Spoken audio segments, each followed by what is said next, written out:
ఈరోజు ఈజీగా pasta making చేసేసుకుందామండి. సూపర్గా వచ్చింది టేస్ట్ మాత్రము.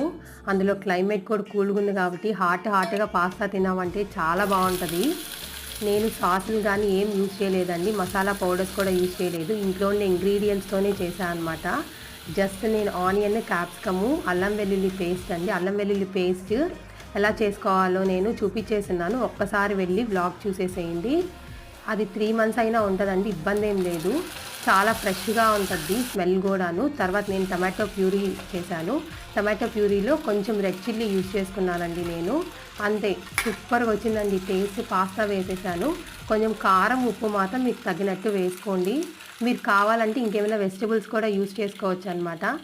ఇదంతా చూసిన తర్వాత మీ ఇంటి గంటతో పాటు మా ఛానల్ గంటను ముగించండి. లైక్ చేయడం మాత్రం మర్చిపోవద్దు, ఎందుకంటే ఇది చాలా ఈజీ పాస్తా. సూపర్గా ఉంది టేస్ట్ మాత్రం. తప్పక ట్రై చేయండి. Thanks for watching.